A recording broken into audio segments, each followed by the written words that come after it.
Pregador ao ar livre, 1714 a 1770. Mais de 100 mil homens e mulheres odiavam o pregador há mais de 200 anos em Cambuslang, Escócia. As palavras do sermão vivificadas pelo Espírito Santo ouviam-se distintamente em todas as partes que formavam esse mar humano.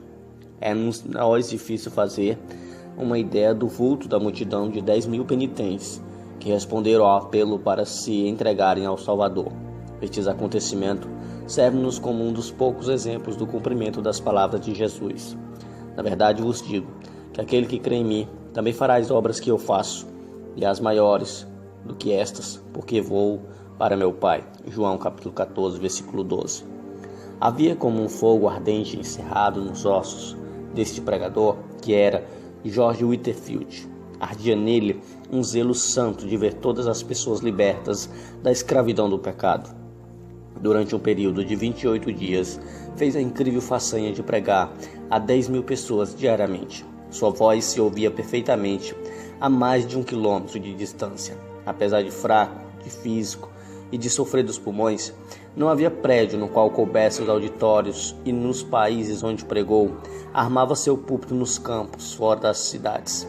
Whitefield merece o título de príncipe dos pregadores ao ar livre, porque pregava em média 10 vezes por semana, e isso fez durante um período de 34 anos, em grande parte sobre o teto construído por Deus, os céus.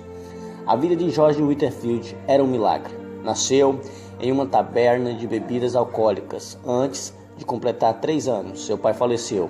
Sua mãe casou-se novamente, mas a George foi permitido continuar os estudos na escola.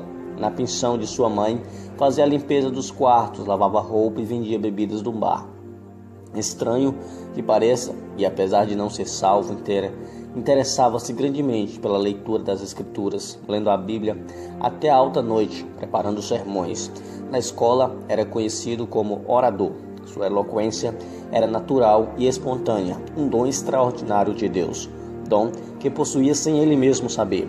Custeou os próprios estudos em Pembroke College, Oxford, servindo como garçom em um hotel.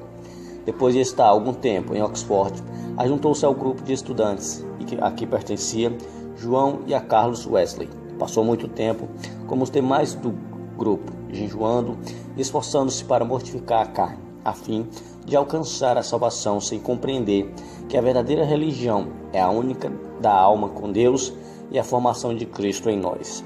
Acerca da sua salvação, escreveu algum tempo antes de morrer: sei o lugar onde, todas as vezes que vou a Oxford, sinto-me impelido a ir primeiro a este lugar, onde Jesus se revelou a mim pela primeira vez e me deu um novo nascimento.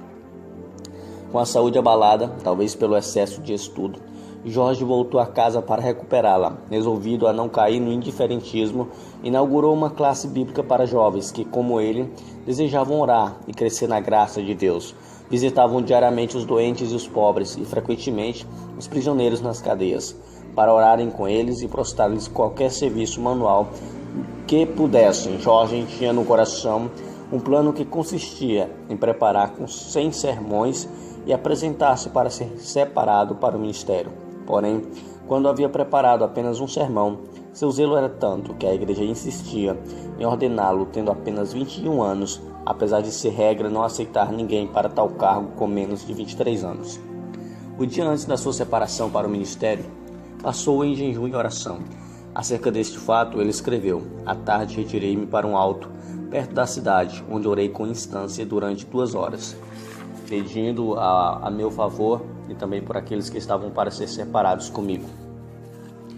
No domingo levantei-me de madrugada e orei sobre o assunto da epístola de Paulo a Timóteo, especialmente sobre o preceito: ninguém despreze a tua mocidade. Quando o ancião me impôs as suas mãos, se me viu o coração não me engana, ofereci todo o meu espírito, alma e corpo para o serviço no santuário de Deus. Posso testificar perante os céus e a terra que deixei-me a mim mesmo quando o ancião me impôs as mãos para ser um mártir por aquele que foi pregado na cruz em meu lugar. Os lábios de Whitefield foram tocados pelo fogo divino do Espírito Santo na ocasião da sua separação para o ministério. No domingo seguinte, naquela época de gelo espiritual, pregou pela primeira vez alguns que se queixaram. De 15 dos ouvintes enlouqueceram ao ouvirem o sermão. O ancião, porém, compreendendo o que se passava, respondeu que seria muito bom se os 15 não se esquecessem de sua loucura antes de chegar a outro domingo. Whitefield nunca se esqueceu, nem deixou de aplicar a si as seguintes palavras do Dr. Delane: desejo, todas as vezes que subir ao púlpito, considerar esta oportunidade como a última que me é dada de pregar e a última dada ao povo de ouvir. Alguém assim escreveu sobre uma de suas pregações: quase nunca pregava sem chorar, e sei que as suas lágrimas eram sinceras. Ouvi-o dizer: vós me censurais porque choro, mas como posso conter-me quando não chorais por vós mesmos, apesar das vossas almas mortais estarem à beira da destruição? Não sabeis se estáis ouvindo o último sermão ou não, ou se jamais terei outra oportunidade de chegar a Cristo. Chorava às vezes até parecer que estava morto e custava recuperar as forças. Disse que os corações da maioria dos ouvintes eram derretidos pelo calor intenso de seu espírito, como prata na fornalha do refinador. Quando estudante no colégio de Oxford, seu coração ardia de zelo, e pequenos grupos de alunos se reuniam no seu quarto diariamente. Eles eram movidos como os discípulos. Logo depois do derramamento do Espírito Santo no Pentecostes, o Espírito continua a operar poderosamente nele e por ele durante o resto da sua vida, porque nunca abandonou o costume de buscar a presença de Deus. Dividiu o dia em 3 partes: 8 horas sozinho com Deus em estudos, 8 horas para dormir e as refeições, 8 horas para o trabalho entre o povo. De joelhos, lia e orava sobre as leituras das Escrituras e recebia luz, vida e poder. Lemos que numa das suas visitas aos Estados Unidos, passou a maior viagem a bordo, sozinho em oração. Alguém escreveu sobre ele: seu coração encheu-se tanto dos céus que anelava por um lugar onde pudesse agradecer a Deus, e sozinho durante horas chorava comovido pelo amor consumido do seu Senhor. Suas experiências no ministério confirmavam a sua fé na doutrina do Espírito Santo, como Consolador ainda vivo, o poder de Deus operando atualmente entre nós. A pregação de George Whitefield era feita de forma tão vivida que parecia quase sobrenatural. Conta-se que certa vez, pregando a alguns marinheiros, descreveu um navio perdido num furacão. Tudo foi apresentado em manifestações tão reais que, quando chegou ao ponto de descrever o barco afundando, alguns marinheiros pularam dos assentos gritando: as baleiras!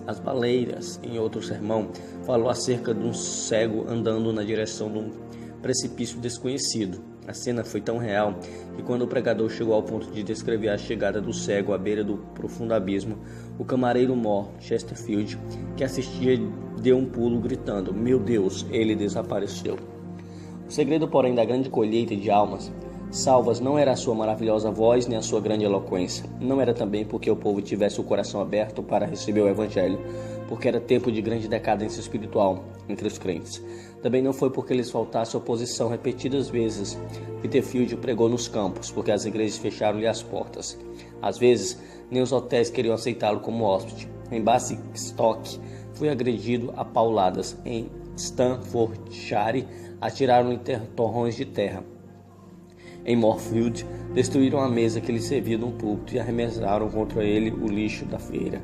Em Everesham, as autoridades, antes de seu sermão, ameaçaram prendê-lo se pregasse. Em Exeter, enquanto pregava a 10.000 pessoas, foi apedrejado de tal forma que pensou haver chegado para ele a hora, como o ensanguentado Estevão, de ser imediatamente chamado à presença do Mestre. Em outro lugar, apedrejaram-no novamente até ficar coberto de sangue. Verdadeiramente levava no corpo até a morte as marcas de Cristo. O segredo de tais frutos na sua pregação era o seu amor para com Deus. Quando ainda muito novo, passava noites inteiras lendo a Bíblia, que muito a amava. Depois de se converter, teve a primeira daquelas experiências de sentir-se arrebatado, ficando a sua alma inteiramente aberta, cheia, purificada, iluminada da glória e levada a sacrificar-se inteiramente ao seu Salvador. Desde então, nunca mais foi indiferente em servir a Deus, mas regozijava-se no alvo de trabalhar de toda a sua alma e de todas as suas forças e de todo o seu entendimento. Só achava interessante nos cultos e escreveu para sua mãe que nunca mais voltaria ao seu emprego. consagrou a vida completamente a Cristo, e a manifestação exterior daquela vida nunca excedia a sua realidade interior. Portanto, nunca mostrou cansaço, nem diminuiu a marcha durante o resto de sua vida.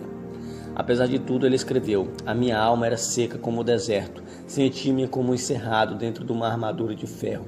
Não podia ajoelhar-me sem estar tomado de grandes soluções, e orava até ficar molhado de suor.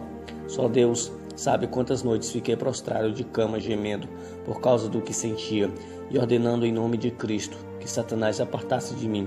Outras vezes passei dias e semanas inteiras prostrado em terra, suplicando para ser liberto dos pensamentos diabólicos que me distraíam. Interesse próprio, rebelião, orgulho e inveja me atormentavam um após o outro, até que resolvi vencê-lo ou morrer. Lutei até Deus me conceder vitória sobre eles. George Whitefield considerava-se um peregrino errante no mundo, procurando almas. Nasceu, criou-se e diplomou-se na Inglaterra. Atravessou o Atlântico 13 vezes, visitou a Escócia 14 vezes, foi ao país de Gales várias vezes. Visitou uma vez a Holanda, passou 4 meses em Portugal. Nas Bermudas ganhou muitas almas para Cristo, como nos demais lugares onde trabalhou. Acerca do que sentiu em uma das viagens à colônia da Geórgia, Whitefield escreveu: foram-me concedidas manifestações extraordinárias do alto, cedo de manhã ao meio-dia, ao anoitecer e à meia-noite, de fato, durante o dia inteiro. O amado Jesus me visitava para renovar-me o coração. Se certas árvores perto de Stokenhouse pudesse falar, contaria acerca de doce comunhão que eu e algumas almas amadas desfrutamos ali com Deus, sempre bendito. Às vezes, quando de passeio, a minha alma fazia tais incursões pelas regiões celestes que parecia pronta a abandonar o corpo. Outras vezes, sentia-me tão vencido pela grandeza da majestade infinita de Deus que me prostrava em terra e entregava-lhe a alma como papel em branco, para ele escrever nela o que desejasse. De uma noite nunca me esquecerei. Relampejava excessivamente. Eu pregava a muitas pessoas e algumas ficaram receosas de voltar a casa. Senti-me dirigido a acompanhá-las e aproveitar o ensejo para animar e se prepararem para a vinda do Filho do Homem. Oh, que gozo senti na minha alma depois de voltar, enquanto alguns se levantavam das suas camas, assombrados pelos relâmpagos que andavam pelo chão e brilhavam de uma parte do céu até a outra. Eu com mais um irmão ficávamos no campo adorando, orando, exultando ao nosso Deus e desejando a revelação de Cristo dos céus, uma chama de fogo. Como se pode esperar outra coisa, a não ser que as multidões a quem Whitefield pregava fossem levadas a buscar a mesma presença. Na sua biografia, há um grande número de exemplos como seguidores. Oh, quantas lágrimas foram derramadas com forte clamor pelo amor do querido Senhor Jesus. Alguns desmaiavam e quando recobravam as forças ouviam e desmaiavam de novo. Outros gritavam como quem sentia ânsia de morte. E depois de eu findar o último discurso, eu mesmo senti-me tão vencido pelo amor de Deus e quase fiquei sem vida. Contudo, por fim revivi e depois de me alimentar um pouco, eu estava fortalecido bastante para viajar cerca de 30 quilômetros até Nottingham.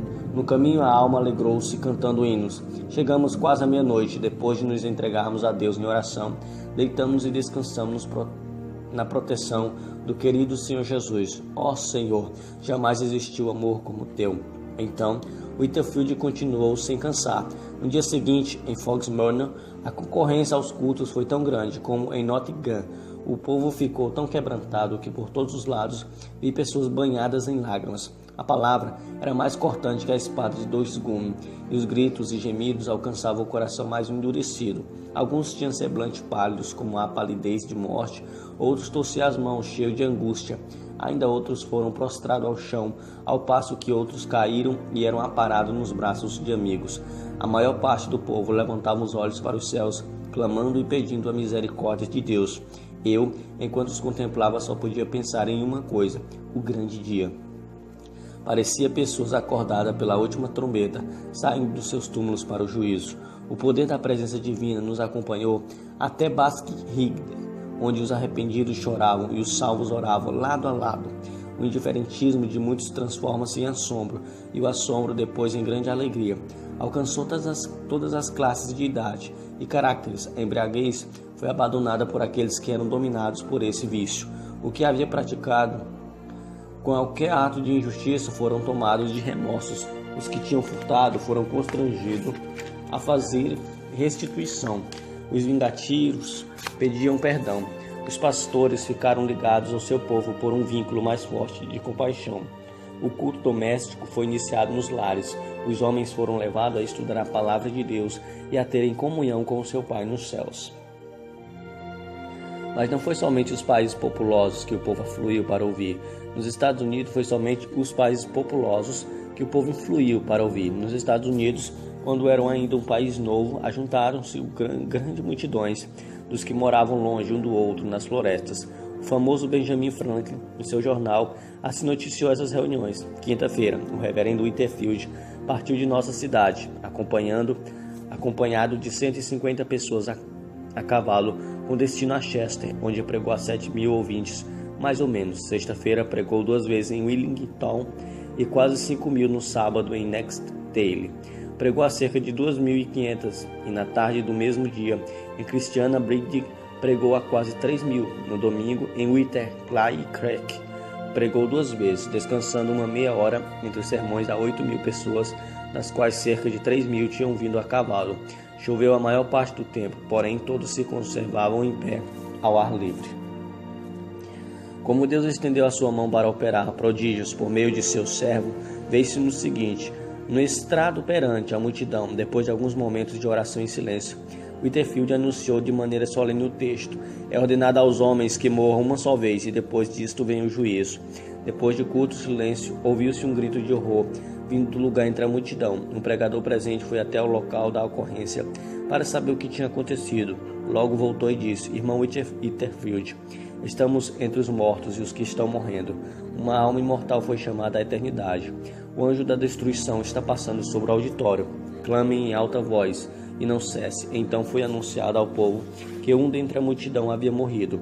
Então Whitefield leu a segunda vez o mesmo texto: é ordenado aos homens que morram uma só vez.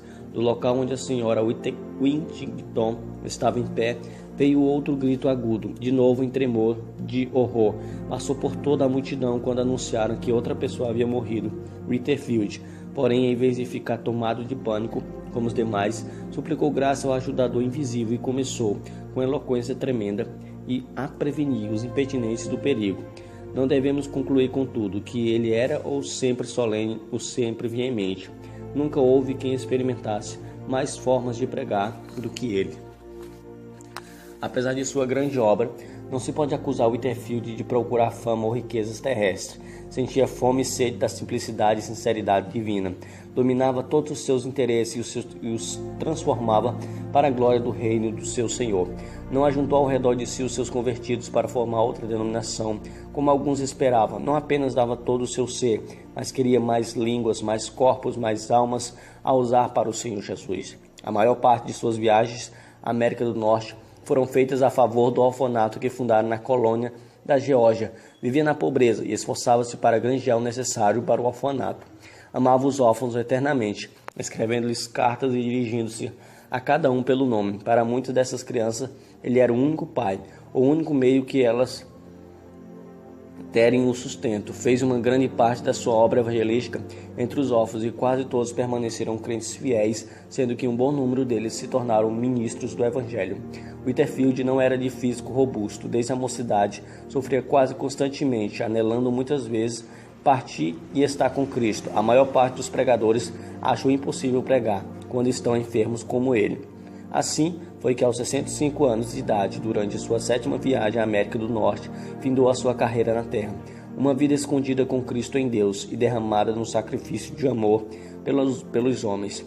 Um dia antes de falecer, teve de esforçar-se para ficar em pé, porém ao levantar-se em êxtase, perante um auditório demasiado grande para caber em qualquer prédio, o poder de Deus veio sobre ele e pregou, como de costume, durante 2 horas. Um dos que assistiram disse que seu rosto brilhava como o sol. O fogo aceso no seu coração, no dia de oração e jejum, quando da sua separação para o ministério, ardeu até dentro dos seus ossos e nunca se apagou. Jeremias capítulo 20, versículo 9. Certo homem eminente dissera ao Whitefield: não espero que Deus chame ao irmão em breve para o lá eterno, mas quando isto acontecer, regozijar-me-ei ao ouvir o seu testemunho. O pregador respondeu: então ficará desapontado, morrerei calado. A vontade de Deus é dar-me tantos ensejos para testificar dele durante a minha vida, que não me serão dados outros na hora da morte. E sua morte ocorreu como predissera. Depois do sermão em Exeter, fui a Newburyport para passar a noite na casa do pastor. Ao subir para o quarto de dormir, virou-se na escada e, com a vela na mão, proferiu uma curta mensagem aos amigos que ali estavam e insistiu em que pregasse. Às 2 horas da madrugada acordou. Faltava-lhe o fôlego e pronunciou para o seu companheiro as suas últimas palavras na terra: estou morrendo. No seu enterro, os sinos das igrejas de Newburyport dobraram e as bandeiras ficaram a meia haste. Ministros de toda parte vieram assistir aos funerais. Milhares de pessoas não conseguiram chegar perto da porta da igreja por causa da imensa multidão. Conforme seu pedido, foi enterrado sobre o púlpito da igreja. Se quiséssemos os mesmos frutos de ver milhares salvos como George Whitefield os teve, temos de seguir o seu exemplo de oração e dedicação. Alguém pensa que é tarefa demais. Que diria George Whitefield junto, agora, com os que levou a Cristo, se lhes fizessem essa pergunta? George Whitefield, pregador ao ar livre, 1714 a 1770. Mais de 100 mil homens.